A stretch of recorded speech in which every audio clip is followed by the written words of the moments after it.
Sierra Madre Post 3208 is fortunate to have as guest speaker a retired naval officer who, during his 36 years of active duty, has served as commander of Navy ships squadrons, Navy fleets, and shore facilities, including SINCPAC Fleet, which for the non-Navy people means Commander-in-Chief of the Pacific Fleet, where he was responsible for over 250,000 sailors during his career. Four-star Admiral James Ace Lyons rose to the level of Deputy CNO, and that again for non-Navy people, Chief of Naval Operations, which is the #2 command in the United States Navy. As Deputy CNO from 1983 to 1985, he was the principal advisor on all Joint Chiefs of Staff matters and was a Navy Red Cell, an anti-terrorism group comprised of Navy SEALs established in response to the Marine barracks bombing in Beirut, Lebanon. He is a Naval Academy graduate with postgraduate degrees. While U.S. military flag officers, admirals and generals, retire from active duty, many are still active in fulfilling and living out the oath of office they took to America and its Constitution when entering military service. He still actively serves individuals and organizations in matters concerning national security and intelligence. His topic and experience are consistent with the VFW Congressional Charter, which in section 320102 states as several of the purposes to maintain true allegiance to the government of the United States and fidelity to its Constitution and laws, foster true patriotism, maintain and extend the institutions of American freedom, preserve and defend the United States from all enemies, foreign and domestic, and consistent with our charter, to educate the public on the current state of war in which we are engaged, and into which we send young men, women, every day to secure our country and its citizens. Many of these soldiers, airmen, sailors, and Marines come home broken and traumatized. We are celebrating these warriors today and those still living who came before them, and thank them for their sacrifice and service. Post 3208 is proud to introduce Admiral James Ace Lyons.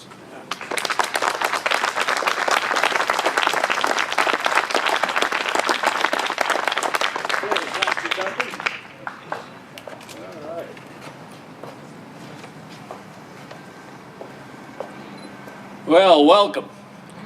And I really appreciate the invitation to come here today to be with a group that I consider to be the best of America.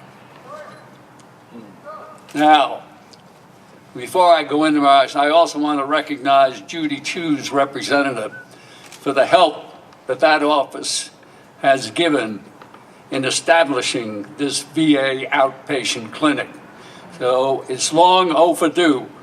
It's just a small step in the right direction for the VA to take. Now I gotta say, this group understands better than most Americans that we have a serious constitutional crisis. Our congressional leadership fails to understand that when they were given that leadership, they were given it to stop the transformation, the fundamental transformation of America, not to facilitate it. You also understand that we have a serious national security problem. And when the greatest threat to our national security resides at 1600 Pennsylvania Avenue, we have a problem. Now, I got to tell you, never in my lifetime did I believe I would witness this great country being taken down and withdrawn from our world leadership role by our own administration. It's incredible. Now, when you want to take a country down, one of the first things you do is weaken the military. That's why sequestration was the perfect storm for the Obama administration and the unilateral disarmament of our military. And never forget, sequestration was an Obama administration initiative. Now here we have the defense budget represents roughly 17% of the federal budget. But under sequestration, they're required to absorb 50%, over $1 trillion in 10 years. With the chaotic situation we have throughout the world and the challenges we have, the out-of-control turmoil in the Middle East being challenged by Russia and Ukraine and Eastern Europe, China in the South China Sea, to continue with the unilateral disarmament of our military is unconscionable. So what do we wind up with these draconian budget cuts? We're going to have the smallest army since prior to World War II, 380,000 troops. We're down to about 10 divisions. You should have 14 divisions. For our glorious Navy, we're going to have a Navy that's going to be smaller than the Navy we had prior to World War I. Not World War II, World War I. We're down to 273 ships. That's what's left of Ronald Reagan's 600-ship Navy. And to put that number in perspective, that's the number of ships I had under my command in the Pacific Fleet. What we should have, and with the anemic shipbuilding program, we're going to go down further. Now, what we require to meet our worldwide commitments is somewhere on the order of 350 to 400 ships. And we should have 12 carriers, nothing less. Provides us the flexibility to carry out our responsibilities. The Air Force. The Air Force is going down to the smallest number of wings and aircraft in their history. They're down to about 10 wings. They should have 18, and actually moving towards 24. And compounding this reduction is a reduction in their readiness and the maintenance of our forces. Air Force readiness is down to about 50%. It ought to be up at 85%. Now, the Marine Corps is suffering the same problems. Now, compounding all of this is the social engineering that has been imposed on our glorious military forces to satisfy an ill-advised domestic agenda. And what it has done, it has undercut unit integrity, cohesiveness. It has undercut the moral fiber of our military. And most importantly, it has undercut the will to win. I got to tell you,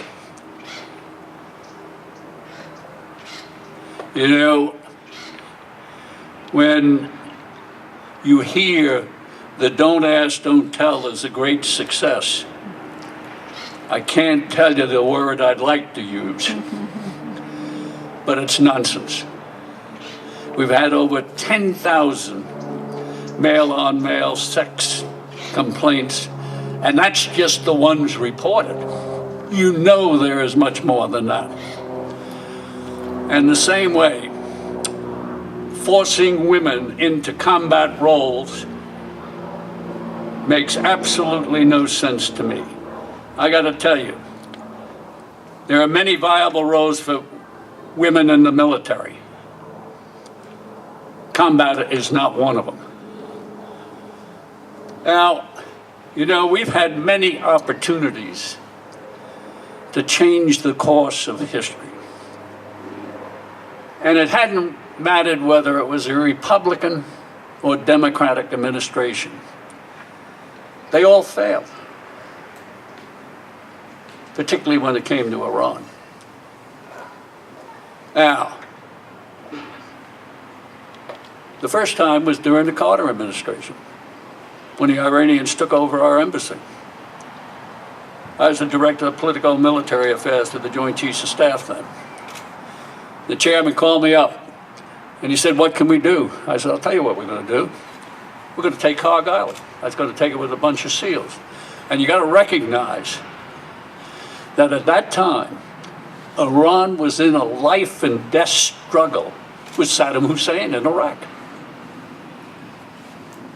We could have walked in, and I was going to give them 24 hours.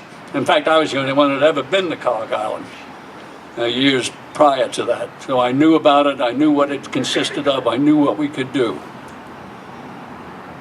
I was going to give them 24 hours to get out of our embassy, released our diplomats, or they were going to have the biggest ashtray in the Middle East.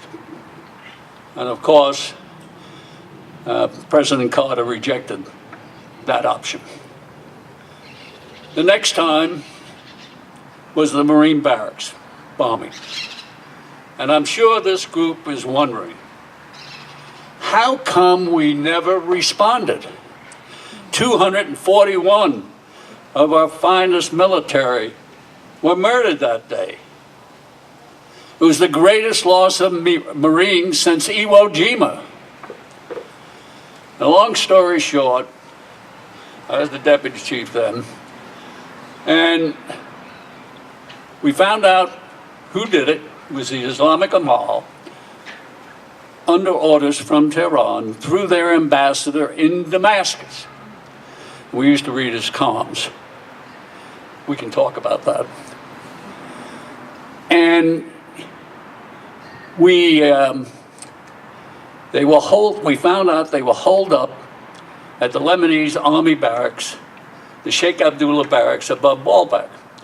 They took it over on the 16th of September with the help of Hezbollah and the Iranian Revolutionary Guards. Now, the bombing took place the 23rd of October. Now, there's some other things, but I'm going to skip over that in the interest of time. We had the planes loaded. We had, in the words of the carrier strike group commander, this was a chip shot. We were going to make the Sheikh Abdullah barracks look like a plowed cornfield in Kansas. We were going to totally wipe out the group, the Hezbollah core group, and we would have had the opportunity to change the course of history. The one who prevented that from happening, and I'm glad you're all sitting down, was our own Secretary of Defense. And I used to say, I knew somebody got to him or what got to him. But after I've analyzed that situation and a number of other ones, you may not know about the Iranian Washington Lobby Group. Very powerful organization. Has a number of U.S. ambassadors, military personnel, including a former chairman of the Joint Chiefs of Staff. We have think tanks. Our commercial enterprises are all part of that. And they've been very successful in preventing any administration from taking action against Iran. And I tell you this, what happened? It became, when we didn't respond, it was Osama bin Laden's rallying cry. And he quoted, "See, I told you, the Americans can't suffer casualties, they will cut and run." And in the eyes of the Middle East, that's what we did. We are still suffering from that to this very day. And let me give you one more example. In the Gulf Tanker War of 86, 87, we had been working, I was at Pac Fleet then, working, you have to understand one thing, you know, the JCS never initiates. They only react. Well, that's not my modus operandi. We had prepared plans for the better part of 8 or 9 months, and with Iran, who had continued to murder Americans, take them hostage, conduct offensive operations against our forces, even while they were locked in a life and death battle with Iraq. I knew we had to do something. So we had made up plans, and we were going to basically shut Iran down. I was going to wipe out every military installation they had, including their missile sites and the nuclear power plant at Bushehr. And at that time, I also was going to go back and take Carg Island, just to settle the score. I had briefed Weinberger on this at my headquarters in June. We were going to do this the latter part of August at a coalition of forces. The one who undercut us the most was our own chairman of the Joint Chiefs of Staff, Crowell. And again, I attribute it to the Iranian Washington lobby group.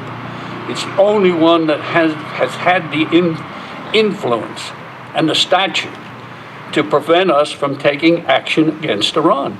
Iran is at the core of this. Is the leading state sponsor of terrorism throughout the world. Now, what happened? We couldn't get the orders to execute. And you all recall, a few months after that, we accidentally shot down an Iranian commercial airliner. And what was Khomeini's reaction? And I'm going to quote. He said, "I have to drink from the chalice of poison. I have to sue for a truce with Saddam Hussein because the Americans have shown they're coming in on Iraq's side." Well, look what we could have done had we been able to execute the strike back in August. I'm confident we could have brought the whole regime down. So we're living with those situations today. Now, you know, this administration has great difficulty in identifying the enemy. And the one who has said it best was the Turkish Prime Minister, Erdogan, when he's currently the president, he was the Turkish Prime Minister, when he said, "Islam is Islam. There are no modifiers. Democracy is the train we ride to achieve our ultimate objective, which is making Islam the dominant religion throughout the world under the draconian Sharia law." He couldn't have said it any plainer. So I have to tell you, a lot of people say this administration is incompetent. They're not incompetent at all. They know exactly what they're doing. They've got an agenda, and they're executing it brilliantly. It's all embodied in the fundamental transformation of America. And any thinking American can grasp it. That strategy is anti-American, anti-Western, pro-Islam, pro-Iranian, and pro-Muslim Brotherhood. Now I have to ask you, why would an American president embrace the Muslim Brotherhood? The Muslim Brotherhood's creed is to destroy America from within by our own miserable hands and replace our Constitution with draconian 7th century Sharia law. This makes no sense. But the Muslim Brotherhood penetration into our government, they've been able to penetrate into all our national security and intelligence agencies. It's gone on for years. It didn't start with the Obama administration. It went on long before that. But it's been greatly accelerated under the Obama administration. They have carte blanche entree into the White House. They've impacted on, I know you've all watched carefully, the restricted rules of engagement that our wonderful warfighters have to fight under, and with those restricted rules have caused the loss and serious injuries of thousands of Americans. It makes absolutely no sense. They were behind the purging of all our military training documents that removed any linkage of terrorism with Islam. They not only purged the documents, we had a number of wonderful professional military career officers forced to retire or be fired. So again, all you have to do is step back and look at it. And then you say, well, what about our military leadership? Well, regretfully, they forgot their oath of office. They've been neutralized by political correctness. It's unacceptable. And I've always maintained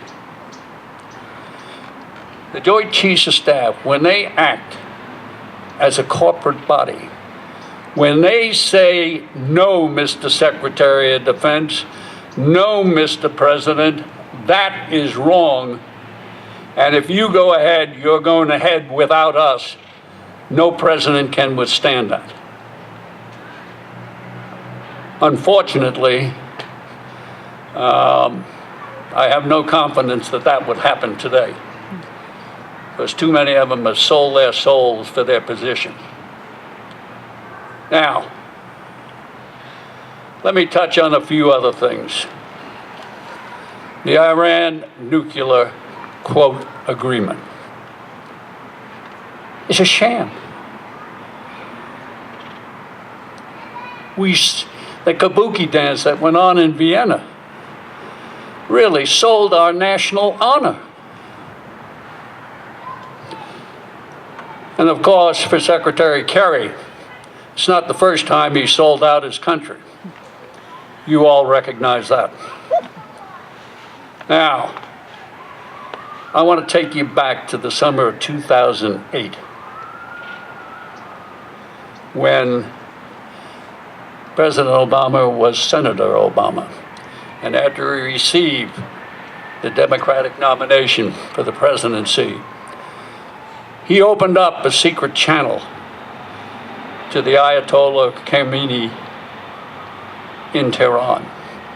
And that secret channel was Ambassador William G. Miller, who incidentally is one of the core members of the Iranian Washington lobby group. Spoke fluent Farsi, he had numerous tours in Iran. And the message was, don't sign the agreement with the Bush administration. Wait till I'm president. You'll get a much better deal.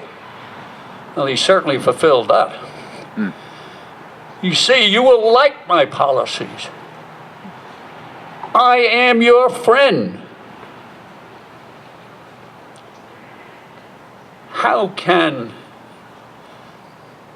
a potential president of the United States telling the world's leading sponsor of state-sponsored terrorism, and one that we knew at the time provided the key military material and training support to the 9/11 hijackers that let them carry out the 9/11 attack. Without that support, the 9/11 attack couldn't have been carried out, and 3,000 Americans who are doing nothing but going to work would be alive today. And he's telling him that he's their friend? To me, this borders on treason. And certainly it was a violation of the Logan Act. Now, what about this, quote, agreement? Well, first of all, it can't be verified. Second of all, it should have been a treaty. But again, through the Washington Iranian lobby group, in cohorts with some of our corporations, we're able to basically buy a change of venue in our Congress to where it became 2/3 voted as an agreement, and it absolutely made no sense. We gave up all our objectives, and we had to invent new concessions. Giving up all our objectives were not a next. My God, look what this is a windfall falling into our lap. So we're committed to providing support for the protection of the Iranian nuclear facilities, including attacks, cyber attacks, which had been successful previously. But that wasn't enough. Then, well, let's keep going. There doesn't seem to be any bottom to this barrel. We then conceded that Iran can achieve the most sophisticated conventional weapons and can continue to develop the intercontinental ballistic missiles. For what purpose? Letting them get the most sophisticated conventional weapons jeopardizes our position in the Persian Gulf. Even Jimmy Carter understood this was of vital interest to the United States. So this whole thing is a sham. It must be rejected. If they don't renegotiate it with the next administration, then there's only one way to ensure that Iran doesn't get a nuclear weapon capability, and that is with a military strike. You just can't keep avoiding the obvious. They cannot be trusted. Why anybody would think that we'll agree to letting them inspect themselves and they're not going to develop nuclear weapon. And one more thought on this. You know, they need nuclear power like a hole in the head. Their oil reserves will only last another 250 years. So that they have to have another alternate source of energy, this is plain stupid. You know. Now, One other topic I want to touch on. Duncan must have to go to the head here. He's running around.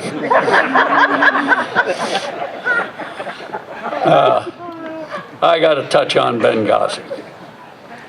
Now, we have the pathological liar, Hillary, and her emails. Now, let me tell you. If we had access to the foreign minister of one of our enemies' server, this would be a boon. I got to tell you, every one of our enemies that have had access to her server, she's totally compromised. She's damaged goods. She shouldn't be allowed in the White House on a visitor's pass. Yeah. Woo! Everybody else can. Now, the thing I want to tell you about Benghazi and Libya, it never had to happen. The key thing, which has yet to be understood by the American public, we switched sides in Libya from our global war on terrorism. We wound up supporting the Al-Qaeda militias and the Muslim Brotherhood militias. That's what's not come out to the American public. And I have to tell you, there was never a humanitarian crisis in Benghazi. This was all made up. Now, my good friend, Rear Admiral retired Chuck Kubik, who's a civil engineer, was in Libya. And I can tell you, Gaddafi initiated truce negotiations, and they picked on Kubik to be the negotiator with General Carter Ham, the commander of the African Command. Gaddafi was ready to abdicate. He was doing our job. He was killing the Al-Qaeda and Muslim Brotherhood militias. But with the Muslim Brotherhood penetration into our administration and the influence on our policies, that got turned 180 degrees. And Hillary met with a Muslim Brotherhood representative in the Paris Westin Hotel for 45 minutes. And after that, she canceled the truce negotiations. So, and tens of thousands of people lost their lives. Never had to happen. They were willing to go. So, that's part of Benghazi. But the real story lies in her inability that she now wants to be the commander-in-chief. Let me tell you, I have personally talked to Mike Flynn, Lieutenant General Mike Flynn, who is the director of the Defense Intelligence Agency. He assured me there was 10 days advance notice on an attack on our facilities in Benghazi. I have also talked to our 13-hour CIA Annex Special Forces SEAL personnel who had the same information. They all signed the document. We had both strategic and tactical warning that there was going to be an attack on our facilities. And I got to tell you, so did AFRICOM, so did our NATO commanders. Everybody had that information. And I got to tell you, as a combat commander, and you men who have been in combat, you love to have that type of advanced intelligence, because what are you going to do? You're going to position your forces to prevent it, and if necessary, preempt, which is my preferred method. But you're going to be ready. You're not going to vacate the Mediterranean. I got to tell you, the Mediterranean was empty. We had a destroyer at Ceuta Bay. we had a destroyer at Rota. But nobody talks about we had a 130-man Marine Force recon team at Sigonella, ably led, that could have gotten to Benghazi in probably a little over an hour. We had F-16s at Aviano. And all this nonsense, when the chairman of the Joint Chiefs of Staff stands, oh, it took us 15 hours to get those planes there. I'd have fired them on the spot. Any commander tells me, you know, I got to tell you, on F-16s, you got your 20 mic magazine. It's already loaded. It never comes out of the aircraft. It's part of the center of gravity for flight. All they had to do is put some drop tanks on there, and they could have been down there probably 2.5 hours at the most. So, and I have to mention the repeated request from Ambassador Stevens for increased personal security, deliberately turned down, and security people that were there being withdrawn in a situation that you knew in Benghazi was out of control. You had 10 militias with not under government control. And there's one other thing. And I talked to Lieutenant Colonel Andy Woods. Andy Woods was the CEO of the Special Forces 16-man team that was in Tripoli. And I asked Andy, did you participate in any of the escape plans? And he said, yes, I did. I said, tell me about it. Well, the key factor was, if the place got attacked, you would hierarchy the ambassador into the safe room, and you opened up the barbed windows from the inside, and outside the window, a car is parked, ready to whisk him over to the CIA annex. Well, guess what? The night of the attack, there wasn't any car. Whose responsibility was it? Where was it? And of course, they were locked in the safe house. The guys that came in couldn't get in, and therefore they set the place on fire, in my view, to drive the ambassador out. Now, when I was on the Lou Dobbs show, Lou asked me, he said, what do you think happened? I said, in my view, if I have to speculate, the only thing that makes sense to me, as this is an operation that went terribly wrong. In my view, you have to remember, Morsi, President Morsi was president of Egypt then. He campaigned on getting the blind sheikh released. He came to Washington that summer. His number one objective was to get the blind sheikh released. So I told Lou, in my view, what was to happen here, the ambassador was to be captured, kidnapped, and held hostage in exchange for the blind sheikh. Nothing else made any sense to me. And the only thing that if I'm wrong, then why this massive cover-up on these emails and so forth? I mean, it makes absolutely no sense. And the last thing I want to touch on, hold on now, Duncan, is South China Sea. Now, you know, when we left Subic in '92, the following year the Chinese came out and made this illegal declaration. The South China Sea is our territorial sea. Pure nonsense. They have no justification for that. And my view, I'm glad to see we did the Freedom of Navigation Act the other day, but we have to do more than that. You know, as I wrote an op-ed, I said, you know, all this Chinese bloviating, you know, the United States Navy hadn't been intimidated in over 239 years, and we're sure as hell not going to be intimidated now.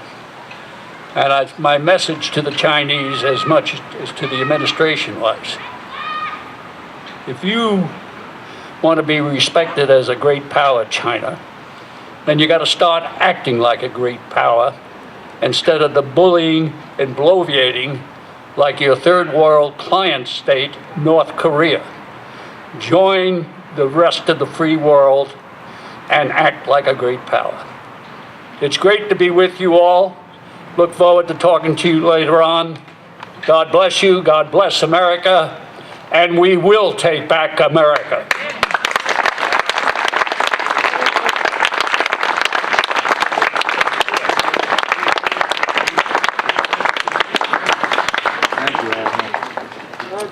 Thank you so much, Admiral Lyons.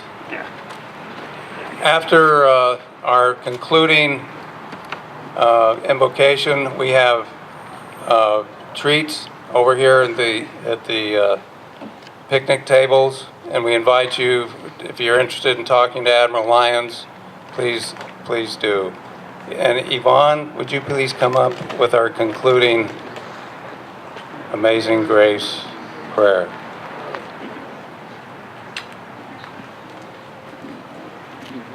Amazing grace, how sweet the sound that saved a wretch like me. I once was lost, but now I'm found. Was blind, but now I see.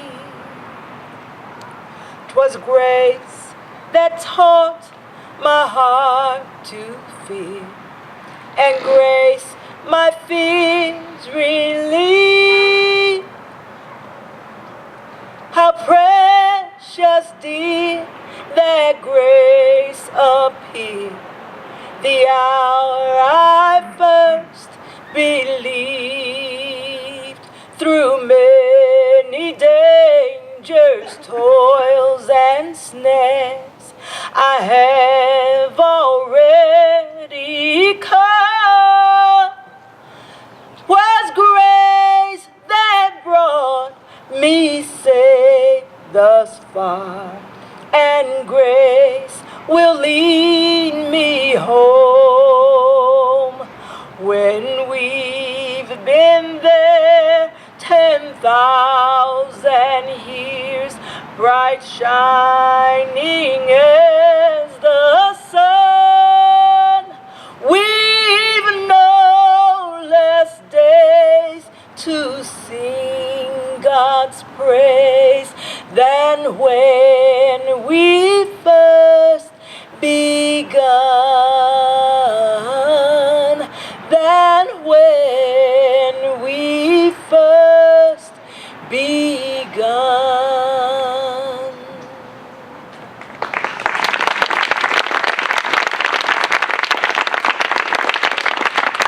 Thank you all for coming. Please join us over at the picnic tables for snacks and drinks. Admiral, Gordon. Okay, yeah. Yeah. Look at me, Admiral. Okay. Thank you. Don't get it. They don't get it. Yeah.